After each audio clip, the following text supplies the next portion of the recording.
இஸ்ரோவை மட்டுமே நம்பி இருக்க முடியாது. இந்தியா எடுத்த ரகசிய மாற்று ஏற்பாடு என்ன தெரியுமா? கவனமா கேளுங்க. போர்னு ஒண்ணு வந்தா எதிரி குறிவைக்கிறது முதல் வேலையா நம்ம செயற்கைக்கோள்களைத்தான். இது உங்க நாட்டோட பாதுகாப்பை நேரடியாக பாதிக்கும். அடுத்த 60 வினாடியில் முழு உண்மையும் இந்த வேதா திட்டம் பத்தியும் பார்க்கலாம். இப்போ எல்லாரும் நெட்வொர்க் போர் முறையை பத்தி பேசுறாங்க. அதாவது ட்ரோன், ஆளில்லா விமானம்னு எல்லாத்துக்கும் கம்யூனிகேஷன் முக்கியம். ஆனா அந்த கம்யூனிகேஷன் நடக்கிறது நம்ம ராணுவ செயற்கைக்கோள்கள் மூலமா தான். ஆனா உண்மை என்னன்னு தெரியுமா? ஒரு பெரிய போர் நடந்தா எதிரி நாடுகள் முதல்ல பண்ணுவது இந்த செயற்கைக்கோள்களை தாக்கி செயலிழக்கச் செய்வதுதான். அப்போ நம்ம நாட்டு தகவல் தொடர்பு ஸ்தம்பிச்சிடும். இஸ்ரோவால் கூட அவ்வளவு சீக்கிரம் மாற்று செயற்கைக்கோளை ஏவ முடியாது.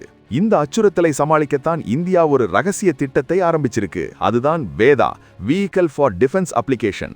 இதோட நோக்கம் போர்க்காலத்துல சில மணி நேர அறிவிப்புல ஒரு மாற்று செயற்கைக்கோளை விண்ணுக்கு அனுப்புறதுதான். இது வெறும் ராக்கெட் இல்ல.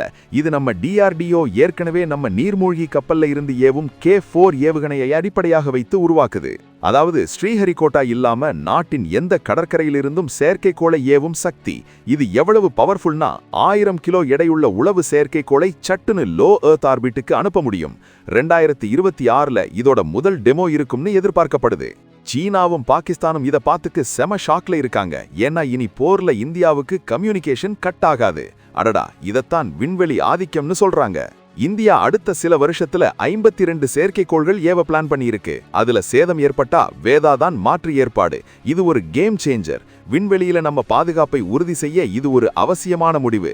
தனியார் நிறுவனங்களும் ராணுவத்துக்கு செயற்கைக்கோள் தயாரிக்கிற அளவுக்கு டெக்னாலஜி வளரப்போகுது. இந்த வேதா திட்டம் உலக அரங்கில் இந்தியாவோட பலத்தை எவ்வளவு உயர்த்தும்னு நீங்க நினைக்கிறீங்க? கமெண்ட் செக்ஷன்ல சொல்லுங்க. லைக் பண்ணிட்டு ஷேர் பண்ணுங்க.